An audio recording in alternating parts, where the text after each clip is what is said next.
વડોદરા મહાનગરપાલિકાના ચેરમેનશ્રી દ્વારા જણાવવામાં આવ્યું છે કે વડોદરા શહેરની જનતાએ પૂરની પરિસ્થિતિને પહોંચી વળવા માટે હવે દોરડા ટ્યુબ તરાપા સાથે રાખવા પડશે।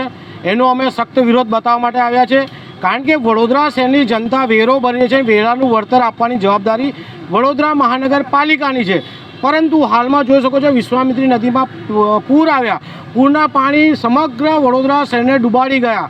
કેટલાય લોકો બરબાદ થઈ ગયા, લોકોના મકાનો ખલાસ થઈ ગયા, ફર્નિચર ખલાસ થઈ ગયા। જે રીતે વિશ્વામિત્રી નદીમાં દબાણો છે, સયાજી હોટલ હોય, અગોરા મોલ હોય, અનેક નગરસેવકોના દબાણો છે, આ દબાણો દૂર કરવાના છે। સાથે વિશ્વામિત્રી નદીમાં જે ગેબ્રિજ નાખીને નદીને નાળું બનાવ્યું છે, ગટરના પાણી નાખીને વિશ્વામિત્રી પ્રદૂષિત કરી છે, તો વિશ્વામિત્રી નદીને શુદ્ધ કરવી જોઈએ, દબાણો દૂર કરવા જોઈએ।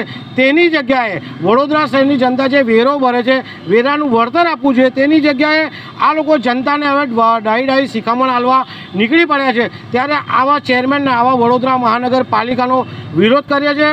જનતાને જણાવે છે, વકીલ મિત્રોને જણાવે છે કે આ વડોદરા મહાનગરપાલિકા સુપરસીડ થાય તેવા પ્રયાસ કરવામાં આવે। સાથે મેયર, ચેરમેન, કમિશનર આ તમામ નગરસેવકો રાજીનામું આપે તેવી અમારી માંગ છે। સામાજિક કાર્યકર અતુલ ગામેજી।